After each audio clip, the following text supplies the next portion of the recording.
Late at night, Marcus Johnson found a crumpled letter pushed under his door. No HOA logo, no signature, just a chilling warning. Obey. Or pay the price.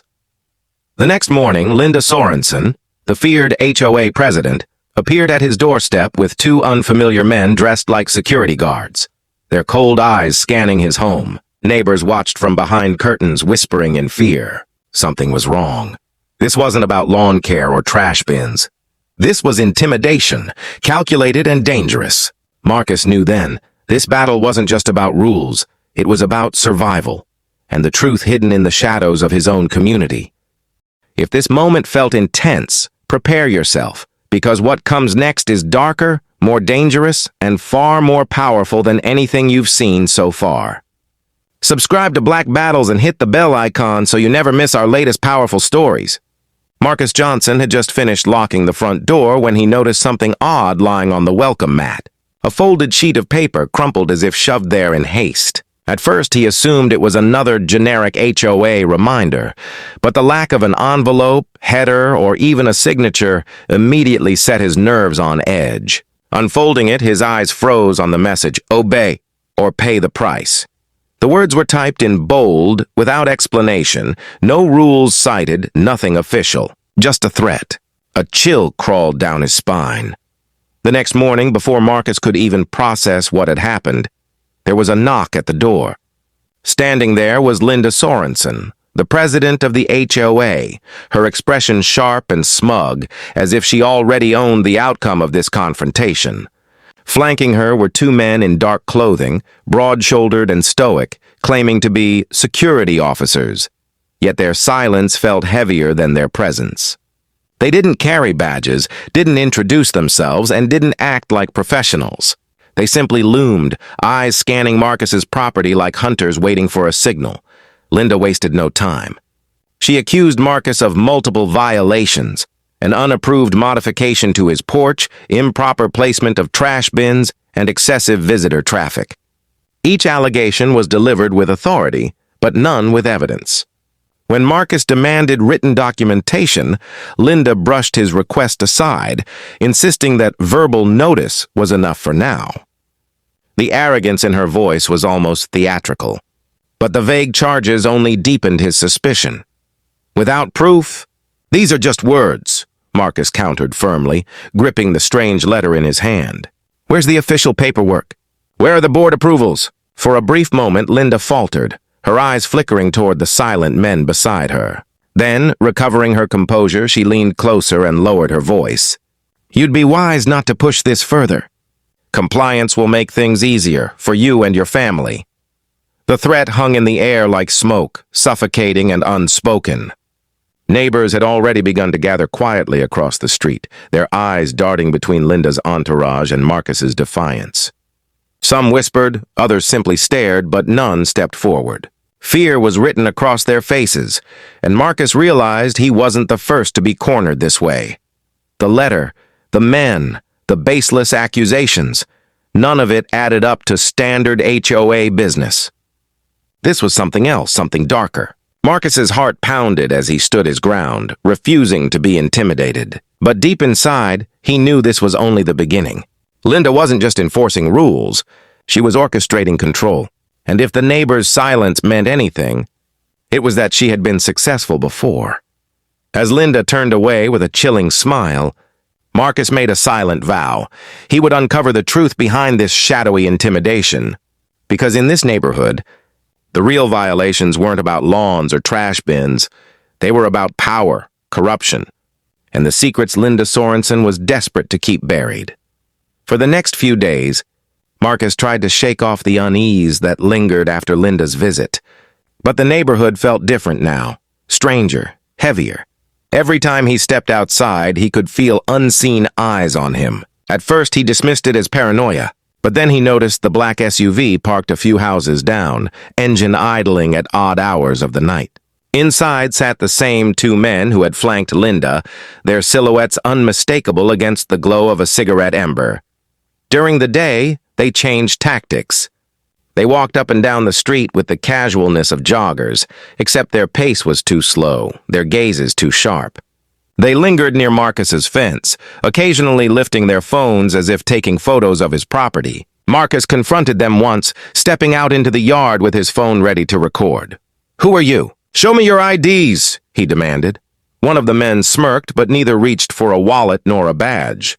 "We're here for neighborhood security," the taller one said flatly. His tone carried no conviction, like an actor reading from a script. Then, without another word, they turned their backs and strolled away, leaving Marcus boiling with frustration. That evening, Danielle returned from her naval duty. Still in uniform, she immediately noticed the tension in her husband's face. When he told her about the letter, Linda's threats, and the men outside, her expression hardened. "That's not security," she said sharply. "That's surveillance and intimidation." Her words sent a chill through Marcus. Danielle had seen this kind of behavior before, on foreign soil, in places where power was abused to silence communities. Never did she expect to face it in her own quiet Texas neighborhood. The unease grew thicker when neighbors began whispering their own stories. Mrs. Alvarez, who lived 2 houses down, admitted that she had been fined for illegal guests when her relatives stayed over. Mr. Huang, an elderly retiree, confessed that 2 men had come to his door late at night, warning him not to cause trouble about his yard decorations. But when Marcus pressed them to speak openly, both Alvarez and Huang shook their heads in fear. "You don't understand," Mrs. Alvarez whispered, her eyes darting toward Linda's house. "They make it worse if you resist." Late one night, Marcus was woken by a faint sound, gravel crunching beneath slow, deliberate footsteps. He peered through the blinds and froze. One of the so-called security men stood at the edge of his driveway, staring directly at the house. No clipboard, no flashlight, no patrol routine, just a silent, unnerving watch. When Marcus flicked on the porch light, the man didn't flinch. He only turned, walked back to the SUV, and drove off into the shadows. The next morning, Danielle took control. She stood in the front yard in her crisp navy uniform, her posture commanding and unshakable. When the black SUV appeared again, she strode toward it with unwavering confidence. The men inside shifted uncomfortably. One of them muttered something before the car slowly rolled away. Marcus could see it in their faces. They weren't prepared for someone who wouldn't scare easily. But Danielle's presence, as strong as it was, didn't erase the danger. Instead, it escalated it. Because if Linda had gone this far to intimidate them, it meant Marcus and Danielle had struck a nerve. Somewhere behind the curtain of HOA rules and regulations, there was a secret Linda was desperate to protect, and the silent watchers weren't going away until someone uncovered it. The tension in the neighborhood grew heavier with each passing day.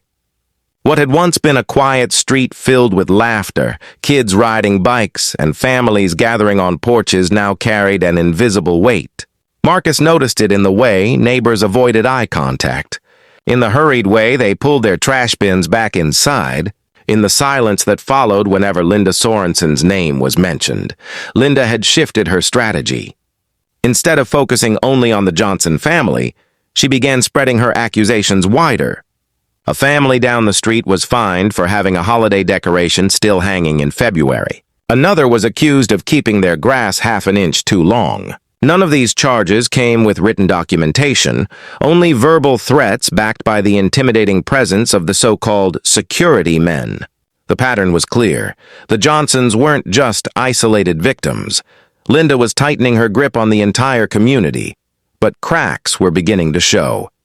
Marcus noticed Mrs. Alvarez standing at her window longer than usual, her face pale, her curtains drawn whenever Linda walked by.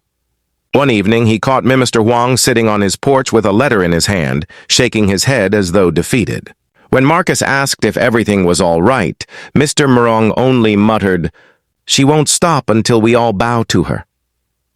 His words were quiet, but carried a truth that Marcus couldn't ignore. Danielle's presence, however, began to stir something different. Neighbors watched as she stood tall and unafraid, her uniform a reminder that authority should serve, not intimidate. A few families started approaching Marcus and Danielle in hushed voices, sharing their own encounters with Linda. Stories of late-night warnings, fabricated violations, and unexplained fines tumbled out. Each account painted the same picture. Fear had silenced the community, and Linda had thrived in that silence. Marcus listened carefully, keeping notes, promising that together they could fight back. But doubt lingered in the eyes of those who spoke to him. "What if she makes it worse?" Mrs. Alvarez asked. "What if she targets my children?" Fear was still winning, even as courage tried to surface. The turning point came at a neighborhood gathering, a casual barbecue meant to lift spirits. People tried to laugh, but the tension was obvious. Then Linda appeared unexpectedly, flanked by her silent men. Her eyes swept over the crowd like a hawk circling prey. "Remember," she said smoothly, "rules exist for order. Those who disobey will face consequences." The unspoken threat was clear, and the gathering dissolved soon after. Yet, in that moment of intimidation, Marcus saw something shift. The murmurs among neighbors grew louder. Anger flickered behind fearful eyes. For the first time, people weren't just shrinking back. They were questioning. The cracks in Linda's control were widening, and Marcus knew that if he and Danielle pushed carefully, those cracks could soon become a fracture big enough to break her power. The battle for their community had only just begun. The HOA meeting was supposed to be routine, a monthly formality where residents discussed lawn care, parking spaces, and neighborhood events. But this time, the community hall buzzed with an undercurrent of unease. Chairs scraped nervously against the floor, and whispers filled the air. Everyone knew Linda Sorensen would be there, and everyone feared what she might say or do. Marcus and Danielle arrived early, sitting near the front. Danielle wore her Navy uniform, not as a show of pride, but as a statement. Her posture was strong, her gaze steady. Marcus could feel the tension in the room, but he also noticed the neighbors glanced at Danielle. Some eyes carried hope, others relief. For the first time, people had a symbol of courage sitting among them. When Linda entered, silence fell like a heavy curtain. She strode to the podium with her usual air of authority, flanked by the two men in dark clothing. Their presence at a community meeting was unsettling. They leaned against the back wall like guards in a courtroom. Linda began by listing violations, her voice sharp and cold.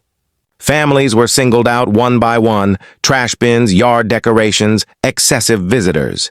The accusations were vague, unsupported, and met with murmurs of disbelief. Then came Marcus's name. Linda's eyes locked onto him with a faint smile.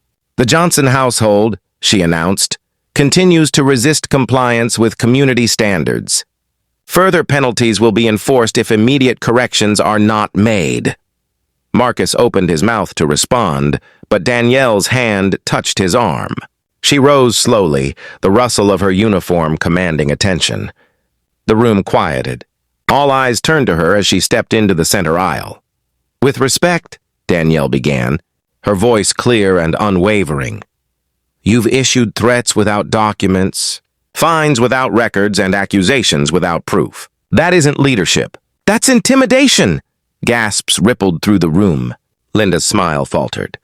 "Mrs. Johnson," she said sharply, "you are out of line." Danielle's chin lifted. Out of line is when hired men without badges stand over families like guards. Out of line is when fear replaces fairness. And out of line is when the board's president refuses to provide transparency to the very people she claims to serve. The silence was electric. Neighbors shifted in their seats, nodding subtly, whispering agreement. For the first time, someone had spoken the words they were too afraid to say.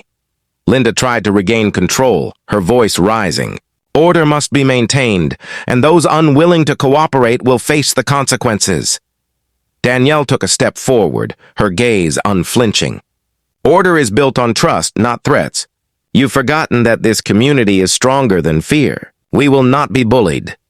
The two men at the back straightened, uneasy under the growing stares of the crowd. The neighbors weren't shrinking this time. They were leaning forward, their silence turning into courage. Linda's authority was slipping, and she knew it. When the meeting ended, people gathered around Danielle and Marcus, whispering thanks, some even offering their stories of mistreatment. The spark of resistance had been lit, and for the first time, the Johnsons weren't standing alone. Linda left in silence, her forced smile gone. But her eyes burned with a promise. This fight was far from over. After the HOA meeting, the atmosphere in the neighborhood shifted. The tension was still there, but beneath it ran a current of quiet defiance. Danielle's words had planted something powerful, hope.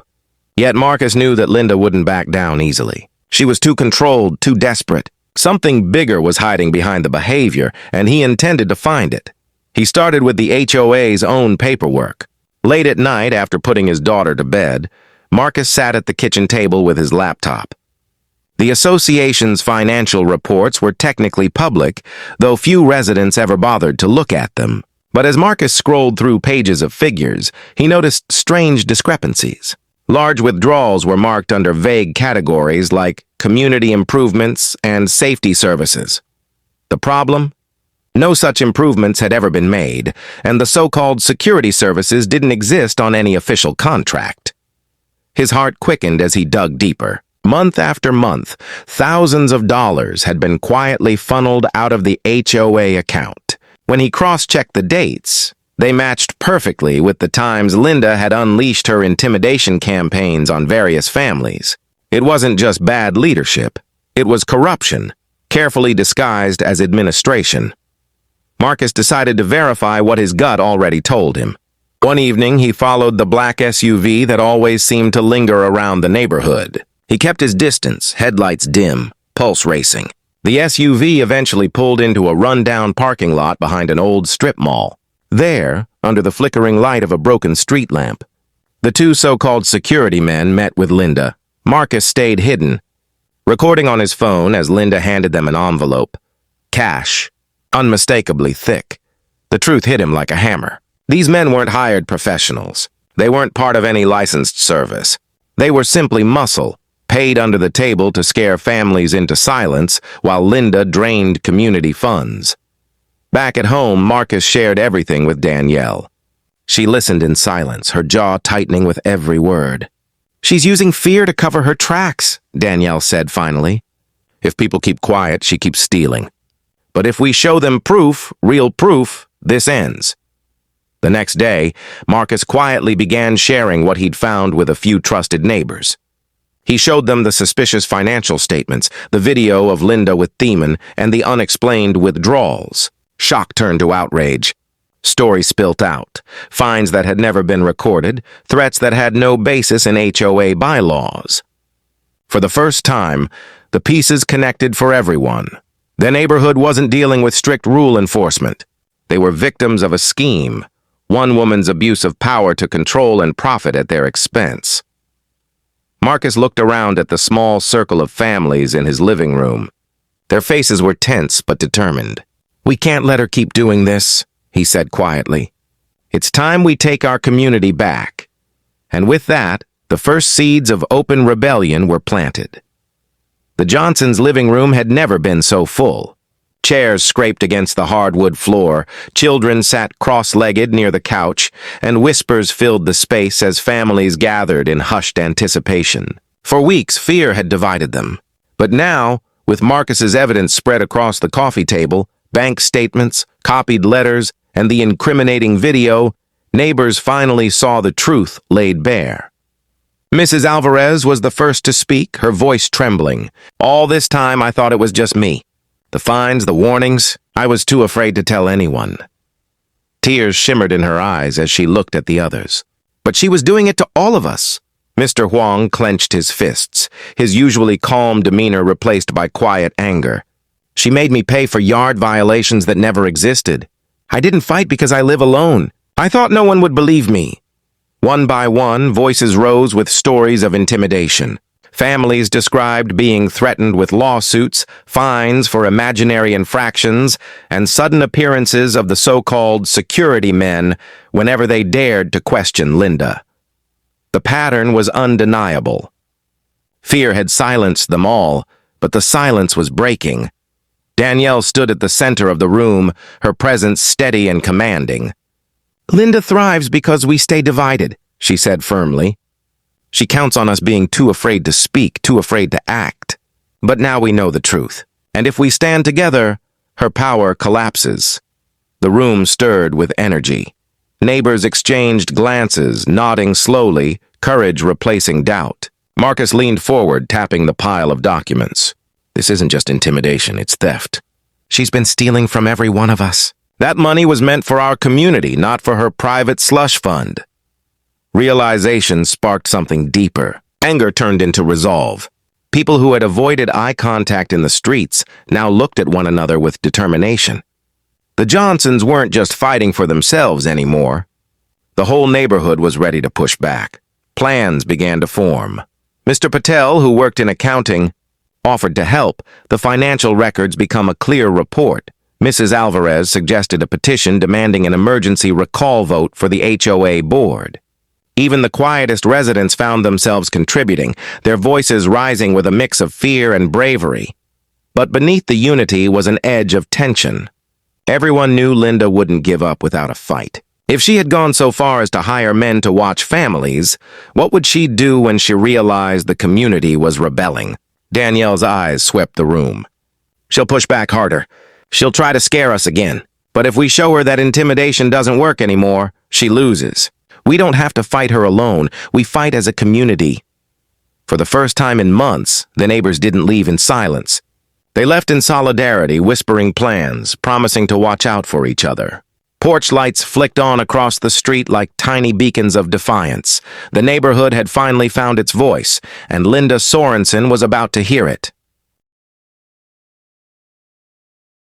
The night of the recall meeting arrived like a storm, hanging heavy over the neighborhood. The community center, usually half-empty during HOA gatherings, was overflowing. Every chair was filled, people stood along the walls, and even the doorway was crowded with residents who refused to stay silent any longer. The air buzzed with a mix of fear and determination. Everyone knew this night would decide whether their neighborhood remained under Linda Sorensen's control or finally broke free from her grip. Linda entered, with her usual flair, head high. A smug smile painted across her face, but the confidence looked forced this time. The two so-called security men followed closely behind her, their presence a reminder of the intimidation tactics that had haunted the community for months. Whispers rippled through the crowd. No one looked afraid anymore, only restless, angry, waiting. Taking her place at the podium, Linda banged her gavel sharply. "Order, everyone. Tonight's meeting will be brief. There have been complaints, yes, but let's remember that rules are rules. Those who resist compliance threaten the harmony of the neighborhood." Her voice carried its usual edge, but instead of silencing the crowd, it only sparked murmurs of defiance. Marcus rose from his seat, holding a folder thick with documents. Danielle stood beside him, her posture tall and unshaken. "No, Linda," Marcus said loudly enough for everyone to hear. "Tonight isn't about rules. It's about truth." Gasps echoed as Marcus stepped forward and placed the folder on the table at the front. "These are the HOA's financial reports," he continued. "They show thousands of dollars missing funneled into so-called services that never existed. Payments to men who aren't licensed security but hired muscle. And here," he held up his phone, "is video proof of you paying them in cash." The room erupted. Neighbors leaned forward, whispering fiercely, some shouting outright. The two men at the back shifted uneasily, no longer in control of the room. For the first time, Linda's expression cracked, her confident smile fading into a grimace. "That's enough," she snapped, her voice rising above the chaos. "These lies will not stand. You people don't understand how much work it takes to run this community. Without order, everything falls apart." Danielle stepped forward now, her voice calm but cutting through the noise like a blade. "Order doesn't come from fear. It comes from trust. And you've broken every ounce of trust this community ever gave you. You've bullied families, stolen their money, and silenced their voices. But tonight they speak." Her words lit the fire that the crowd had been holding back. One by one, neighbors stood up. Mrs. Alvarez, trembling but resolute, shouted, "You threatened my children!" Mr. Huang followed, his voice stronger than it had been in months. "You stole from us!" Others joined, their voices merging into a wave of accusations, their courage no longer caged by fear. Linda pounded her gavel again, but the sound was drowned out by the people she had once controlled. The board members, long silent under her dominance, finally spoke up. Emissary Patel, the accountant, stood and cleared his throat. Based on the evidence and the petition signed by a majority of residents, I call for an immediate vote to recall Linda Sorensen as HOA president. The room fell into a tense silence as slips of paper were passed out, hands trembling not with fear this time, but with anticipation. The two men at the back exchanged nervous glances. Without Linda's power, they had no authority. When Danielle's eyes locked on them, steady and unyielding, they slipped out the door, vanishing into the night. Votes were cast, collected, and counted under the watchful eyes of the community. The silence stretched unbearably until Mr. Patel finally spoke. By overwhelming majority, Linda Sorensen is hereby removed from her position as president of this HOA. The hall erupted in cheers, relief, and even tears. Neighbors hugged one another, laughter breaking through months of tension. For the first time in what felt like forever, the community felt like a family again. Linda's face twisted with rage, but there was nothing left for her to cling to. The board members informed her that her actions would be turned over to legal authorities. She tried to speak, to threaten, but her words were swallowed by the roar of victory around her. With her head lowered and her power gone, she slipped out of the building, alone. Marcus and Danielle stood together at the center of it all, surrounded by grateful neighbors. Mrs. Alvarez squeezed Danielle's hand with tears streaming down her face. Emmer Huang patted Marcus on the back. Families that had once been divided now stood united, stronger than ever. Danielle's voice carried one final message as the night drew to a close. We've proven something important. Power belongs to the people, not the few who abuse it. Fear only wins when we stay silent. But when we stand together, no one, not even the strongest bully, can break us. And as the crowd left the hall, the street outside glowed with porch lights, not out of fear this time, but as symbols of solidarity. The then neighborhood reclaimed its voice and with it, its freedom.